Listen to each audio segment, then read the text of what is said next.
ಮೂರನೇ ಅಧ್ಯಾಯ. ಶ್ರೀ ಸಾಯಿಬಾಬಾರವರ ಅನುಮತಿ ಮತ್ತು ಭರವಸೆ. ಅವರ ಮಾತೃಪ್ರೇಮ, ಅವರ ಮೃದು ಮಧುರವಾದ ವಚನಗಳು. ಶ್ರೀ ಬಾಬಾರವರ ಅನುಮತಿ ಮತ್ತು ಭರವಸೆ.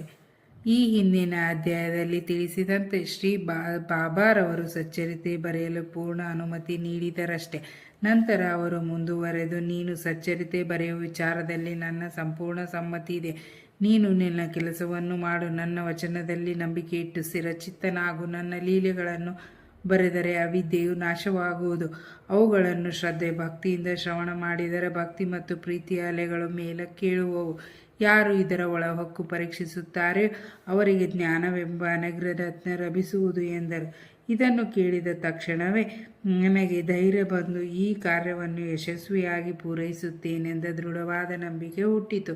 ಆಗ ಬಾಬಾರವರು ಪುನಃ ಶ್ಯಾಮ್ ಅವರನ್ನು ಕುರಿತು, ಯಾರು ನನ್ನ ನಾಮವನ್ನು ಪ್ರೀತಿಯಿಂದ ಉಚ್ಚರಿಸುತ್ತಾರೆಯೋ ಅವರ ಅಭಿಲಾಷೆಗಳೆಲ್ಲವನ್ನು ಈಡೇರಿಸುತ್ತೇನೆ ಮತ್ತು ಅವನಲ್ಲಿ ಭಕ್ತಿ ಹೆಚ್ಚಾಗುವಂತೆ ಮಾಡುತ್ತೇನೆ. ಯಾರು ನನ್ನ ಜೀವನವನ್ನು ಮತ್ತು ಲೀಲೆಗಳನ್ನು ಶ್ರದ್ಧೆಯಿಂದ ಹಾಡುತ್ತಾರೆಯೋ ಅವರನ್ನು ನಾನು ಸರ್ವದಾ ಕಾಪಾಡುತ್ತೇನೆ. ಭಕ್ತರು ನನ್ನ ಲೀಲೆಗಳನ್ನು ಕೇಳಿದಾಗ ಸ್ವಾಭಾವಿಕವಾಗಿ ಸಂತೋಷ ಉಂಟಾಗುತ್ತದೆ. ಅವರಿಗೆ ನಾನು ಅಮಿತಾನಂದವನ್ನು, ಶಾಶ್ವತವಾದ ತೃಪ್ತಿಯನ್ನು ನೀಡುತ್ತೇನೆ. ಯಾರು ಮನಪೂರ್ವಕವಾಗಿ ತಮ್ಮ ತನು ಮನ ಧನಗಳನ್ನು ನನ್ನಲ್ಲಿ ಅರ್ಪಿಸುತ್ತಾರೆಯೋ, ಯಾರು ನನ್ನನ್ನು ಅಚಲ ನಂಬಿಕೆಯಿಂದ ಪೂಜಿಸುತ್ತಾರೆ, ಅಂಥವರನ್ನು ಬಿಡುಗಡೆ ಮಾಡುವುದೇ ನನ್ನ ನಿತ್ಯ ಕರ್ತವ್ಯ.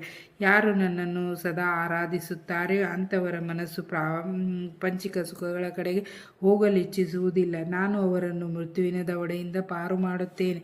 ನನ್ನ ಕಥೆಗಳನ್ನು ಶ್ರವಣ ಮಾಡಿದವರಿಗೆ ಎಲ್ಲ ವಿಧವಾದ ರೋಗಗಳು ಗುಣವಾಗುತ್ತದೆ.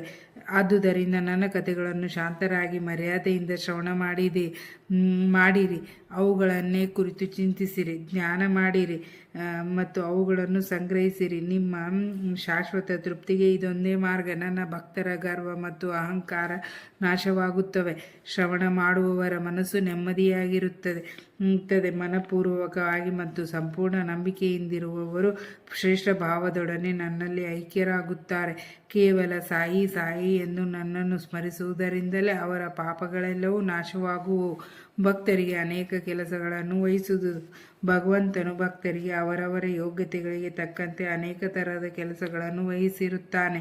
ಕೆಲವರಿಗೆ ದೇವಾಲಯಗಳನ್ನು ಮತ್ತು ಮಠಗಳನ್ನು ಕಟ್ಟುವ ಕೆಲಸವು, ಅಥವಾ ನದಿ ತೀರಗಳಲ್ಲಿ ಸ್ನಾನಘಟ್ಟಗಳನ್ನು ನಿರ್ಮಿಸುವ ಕೆಲಸವು, ಮತ್ತು ಕೆಲವರಿಗೆ ತನ್ನ ಮಹಿಮೆಗಳನ್ನು ಹಾಡುವ ಕೆಲಸವು, ಉಳಿದವರಿಗೆ ಯಾತ್ರಾ ಸ್ಥಳಗಳನ್ನು ಸಂದರ್ಶಿಸುವ ಕೆಲಸವು ವಹಿಸಲ್ಪಟ್ಟಿರುತ್ತದೆ. ಆದರೆ ನನ್ನ ಪಾಲಿಗೆ ಬಂದದ್ದು ಶ್ರೀ ಸಾಯಿ ಸಚ್ಚರಿತೆಯ ರಚನೆ. ಇದಕ್ಕೆ ನಾನು ತೀರಾ ಅನರ್ಹ.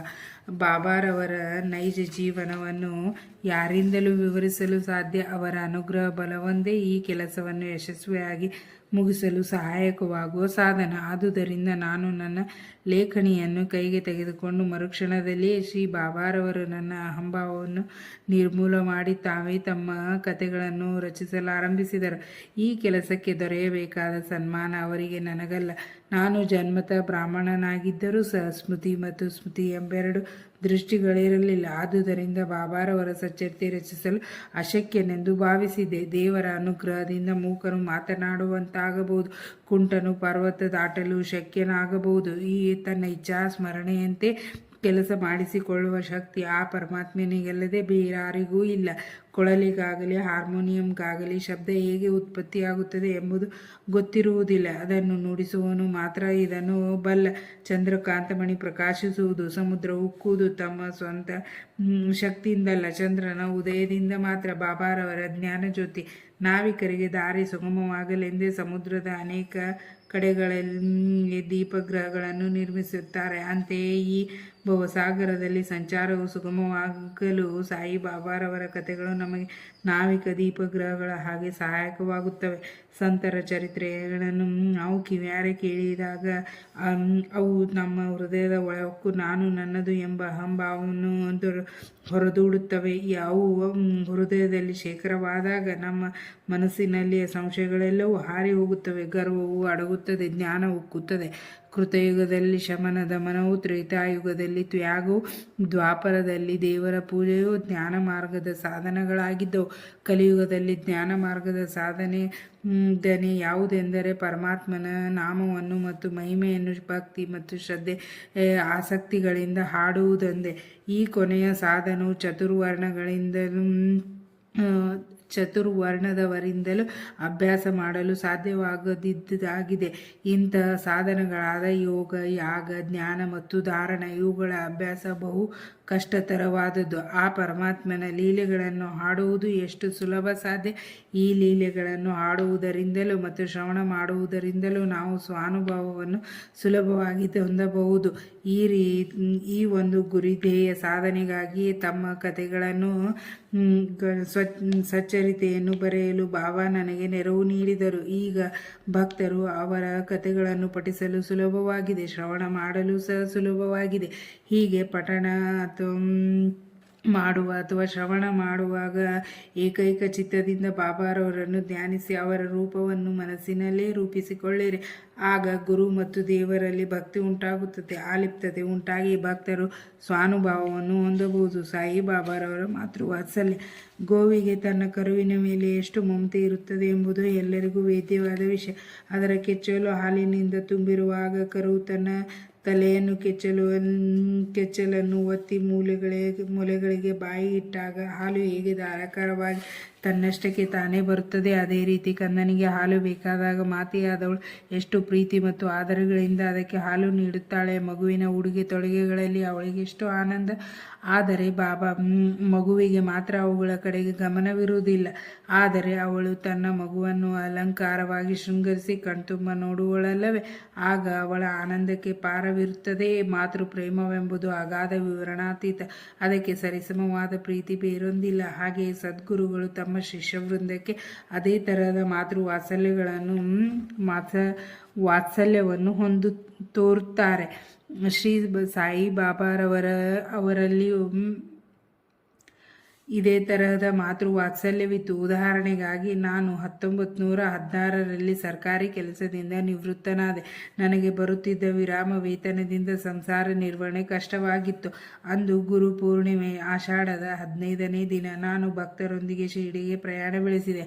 ಅಣ್ಣಾ ಸಾಹೇಬ್ ಚಿಂಚಣೀಕರ್ರವರಿಗೆ ನನ್ನ ಮೇಲೆ ದಯ ಉಂಟಾಗಿ ತಾವಾಗಿಯೇ ಬಾಬಾರವರಲ್ಲಿಗೆ ಹೋಗಿ, ಇವನ ಮೇಲೆ ದಯಮಾಡಿ ಇವನ ವಿರಾಮ ವೇತನ ಸಂಸಾರ ನಿರ್ವಹಣೆಗೆ ಸಾಲದು, ಸಂಸಾರ ವೃದ್ಧಿಯಾಗುತ್ತಿದೆ, ಬೇರೊಂದು ಉದ್ಯೋಗವನ್ನು ಕೊಡಿಸಿರಿ, ಇವನ ಚಿಂತೆಯನ್ನು ಬಿಡಿಸಿರಿ, ಸಂತೋಷಗೊಳಿಸಿರಿ ಎಂದರು. ಅದಕ್ಕೆ ಬಾಬಾರವರು, ಅವನಿಗೆ ಬೇರೊಂದು ಕೆಲಸ ಸಿಗುತ್ತದೆ, ಅವನು ತನ್ನ ಸೇವೆ ಮಾಡುತ್ತಾ ಸಂತೋಷದಿಂದಿರಲಿ, ಅವನ ಮನೆಯಲ್ಲಿ ಉಣಲು ಏನು ಕೊರತೆ ಉಂಟಾಗುವುದಿಲ್ಲ. ನಾಸ್ತಿಕರು, ಅಧರ್ಮಿಗಳು ಮತ್ತು ದುಷ್ಟರಿಂದ ದೂರವಿರಲಿ, ಸರ್ವರಲ್ಲಿಯೂ ಸೌಜನ್ಯ ಮತ್ತು ಸವಿನಯದಿಂದ ವರ್ತಿಸಲಿ. ಇದನ್ನು ಮಾಡಿದ್ದಾದರೆ ಅವನಿಗೆ ಶಾಶ್ವತ ಸುಖ ಸಂತೋಷಗಳು ದೊರಕುವು ಎಂದು ಉತ್ತರಿಸಿದರು. ರೋಹಿಲಾ, ಎತ್ತರವಾದ ದೃಢಕಾಯವಾದ ರೋಹಿಲಾ ಎಂಬುವನು ಸಾಯಿಬಾಬಾರವರಿಂದ ಆಕರ್ಷಿಸಲ್ಪಟ್ಟು ಶಿರಡಿಗೆ ಬಂದು ನೆಲೆಸಿದ್ದನು. ಅವನು ಪ್ರತಿದಿನವೂ ರಾತ್ರಿ ಕುರಾನ್ ಪವಿತ್ರ ಗ್ರಂಥಗಳನ್ನು ಜೋರಾಗಿ ಕರ್ಕಶ ಧ್ವನಿಯಲ್ಲಿಯೇ ಹಾಡುತ್ತಿದ್ದನು ಮತ್ತು ಅಲ್ಲಾಹು ಅಕ್ಬರ್ ಎಂದು ಜೋರಾಗಿ ಕೂಗಿಕೊಳ್ಳುತ್ತಿದ್ದನು. ಶಿರಡಿಯ ಜನರಿಗೆ ಹಗಲಿನಲ್ಲಿ ಬೇಸತ್ತು ರಾತ್ರಿ ಮನೆಗೆ ಬಂದು ಕುಳಿತಾಗ ಇವನ ಕರ್ಕಶ ಧ್ವನಿಯಿಂದ ಬೇಜಾರಾಗುತ್ತಿತ್ತು. ಇದರಿಂದ ರಾತ್ರಿ ನಿದ್ದೆಗೂ ಅವಕಾಶವಿಲ್ಲದೆ ತೊಂದರೆಯಿಂದಿದ್ದರು. ಸ್ವಲ್ಪ ದಿನ ತಾಳ್ಮೆಯಿಂದಿದ್ದರು. ಒಂದು ದಿನ ತಾಳ್ಮೆ ಮೀರಿ ಬಾಬಾರವರ ಬಳಿಗೆ ಬಂದು ಈ ಉಪದ್ರವವನ್ನು ಹೇಗಾದರೂ ಮಾಡಿ ತಪ್ಪಿಸಿ ಎಂದು ಬೇಡಿಕೊಂಡರು. ಬಾಬಾರವರು ಆ ಮಾತಿಗೆ ಗಮನ ಕೊಡಲಿಲ್ಲ. ಅದಕ್ಕೆ ಬದಲಾಗಿ ಹಳ್ಳಿಯವರನ್ನೇ ತರಾಟೆ ತೆಗೆದುಕೊಂಡು, ನಿಮ್ಮ ಕಾರ್ಯ ನೀವು ಮಾಡಿ, ರೋಹಿಲಾನ ಗೊಡವಿಗೇಕೆ? ರೋಹಿಲಾಗೆ ಒಬ್ಬ ಕೆಟ್ಟ ಪತ್ನಿ ಇದ್ದಾಳೆ, ಆದುದರಿಂದ ಅವನು ಈ ರೀತಿ ಮಾಡುತ್ತಾನೆ. ದೇವರ ಸಂಕೀರ್ತನದಿಂದ ಅವಳು ಅವನ ಕಡೆ ಬರುವುದಿಲ್ಲ ಎಂದು ಹೇಳಿ ಕಳುಹಿಸಿದರು. ನಿಜವಾಗಿಯೂ ರೋಹಿಲಾಗೆ ಪತ್ನಿಯೇ ಇರಲಿಲ್ಲ. ಬಾಬಾರವರು ಪ್ರಸ್ತಾಪಿಸಿದ ರೋಹಿಲಾನ ಪತ್ನಿ ದುರ್ಬುದ್ಧಿ, ಕೆಟ್ಟ ಯೋಚನೆಗಳು. ಬಾಬಾರವರಿಗೆ ದೇವರ ನಾಮ ಸಂಕೀರ್ತನವು ಪ್ರಿಯವೆನಿಸುವುದರಿಂದ ರೋಹಿಲಾನನ್ನು ರಕ್ಷಿಸಿದರು. ಬಾಬಾರವರ ಅಮೃತ ವಚನಗಳು. ಒಂದು ದಿನ ಶ್ರೀ ಬಾಬಾರವರು ಮಧ್ಯಾಹ್ನದ ಆರತಿ ಸಮಯದಲ್ಲಿ ಭಕ್ತರಿಗೆ ಈ ಕೆಳಗಿನ ಹಿತವಚನಗಳನ್ನು ನೀಡಿದರು. ನೀವು ಎಲ್ಲಿಯೇ ಇರಿ, ಏನೇ ಮಾಡುತ್ತೀರಿ, ನೀವು ಮಾಡುವ ಪ್ರತಿಯೊಂದು ಕೆಲಸವನ್ನು ನಾನು ಬಲ್ಲೆನೆಂದು ಜ್ಞಾಪಕದಲ್ಲಿಡಿ. ನಾನು ಸರ್ವರ ಹೃದಯದಲ್ಲಿಯೂ ಅಡಗಿರುತ್ತೇನೆ. ನಾನು ಪ್ರಪಂಚದಲ್ಲಿನ ಸಮಸ್ತ ಸಚರಾಚರಗಳನ್ನು ಆವರಿಸಿರುತ್ತೇನೆ. ನಾನೇ ಪ್ರಪಂಚದ ಸಮಸ್ತ ವಸ್ತುಗಳ ಮೂಲಸ್ಥಾನ, ತ್ರಿಗುಣಗಳ ಸಮ್ಮಿಲನ, ಸರ್ವ ವಸ್ತುಗಳ ಸೂತ್ರಧಾರಿ. ನಾನೇ ಸೃಷ್ಟಿಕರ್ತ, ರಕ್ಷಕ, ವಿನಾಶಕಾರ. ಯಾರು ತಮ್ಮ ಭಕ್ತಿಯನ್ನು ನನ್ನಲ್ಲಿಡುತ್ತಾರೆಯೋ ಅವರಿಗೆ ಯಾವುದರಿಂದಲೂ ತೊಂದರೆ ಉಂಟಾಗುವುದಿಲ್ಲ. ಯಾರು ನನ್ನನ್ನು ಮರೆಯುತ್ತಾರೆಯೋ ಅವರನ್ನು ಮಾಯೆ ಕವಿಯುತ್ತದೆ. ಸಣ್ಣ ಇರುವೆ, ಕಣ್ಣಿಗೆ ಕಾಣಿಸುವ ಸಚರಾಚರ ಪದಾರ್ಥಗಳು ಮತ್ತು ಸಕಲ ಜೀವರಾಶಿಗಳಲ್ಲೆಲ್ಲವೂ ನನ್ನ ದೇಹ ಮತ್ತು ಸ್ವರೂಪ. ಇಂತಹ ಸೊಗಸಾದ ಮತ್ತು ಅಮೂಲ್ಯವಾದ ವಚನಗಳನ್ನು ಕೇಳಿದ ಕೂಡಲೇ ಗುರುವಿನ ಸೇವೆ ಮಾಡಲು ನಿರ್ಧರಿಸಿದೆ. ನನಗೆ ಬೇರೆ ಕೆಲಸ ಸಿಗುತ್ತದೆ ಎಂದು ಬಾಬಾರವರು ಹೇಳಿದ ಮಾತುಗಳು ನನ್ನ ಜ್ಞಾಪಕದಲ್ಲಿ ಮರುಕಳಿಸಿ ಅದು ಯಾವಾಗ ಈಡೇರುವುದು ಎಂದು ಯೋಚಿಸತೊಡಗಿದೆ. ಮುಂದೆ ಬಾಬಾರವರ ಮಾತುಗಳು ನಿಜವಾದವು. ನಾನು ಸರ್ಕಾರಿ ಕೆಲಸ ಮುಂದುವರೆಸಿದೆ. ನಂತರ ನನ್ನ ಜೀವನವನ್ನು ಬಾಬಾರವರ ಸೇವೆಗೆ ಮೀಸಲು ಮಾಡಿದೆ. ವಾಚಕರಲ್ಲಿ ಒಂದು ಭಿನ್ನ, ಜಾಡ್ಯತನ, ನಿದ್ದೆಯ ಚಂಚಲತೆ ಇವೇ ಮೊದಲಾದ ಅನೇಕ ತರಹದ ಆತಂಕಗಳನ್ನು ದೂರ ಮಾಡಿರಿ. ನಿಶ್ಚಲ ಚಿತ್ತದಿಂದ ಶ್ರೀ ಸಾಯಿಬಾಬಾರವರ ಕಥೆಗಳ ಕಡೆಗೆ ಗಮನವಿಡಿ ಮತ್ತು ಭಕ್ತಿಯ ರಹಸ್ಯವನ್ನು ತಿಳಿಯಿರಿ. ಇದು ನಿಮ್ಮ ಪಾಪಗಳನ್ನು ತೊಲಗಿಸಿ ಮುಕ್ತಿಯನ್ನು ದೊರಕಿಸುತ್ತದೆ. ಬಾಬಾರವರ ಸರ್ವರ ಹೃದಯದಲ್ಲಿಯೂ ಸಿಂಹಾಸನಶೀಲರಾಗಲಿ. ಮುಂದಿನ ಅಧ್ಯಾಯದಲ್ಲಿ ಶ್ರೀ ಬಾಬಾರವರ ಶಿರ್ಡಿಗೆ ಹೇಗೆ ಬಂದರು ಎಂಬುದು ಬಗ್ಗೆ ಪ್ರಸ್ತಾಪ ಮಾಡುತ್ತೇವೆ. ಶ್ರೀ ಸಾಯಿ ಪ್ರಣಾಮ. ಇಲ್ಲಿಗೆ 3ನೇ ಅಧ್ಯಾಯ ಮುಕ್ತಾಯವಾಯಿತು.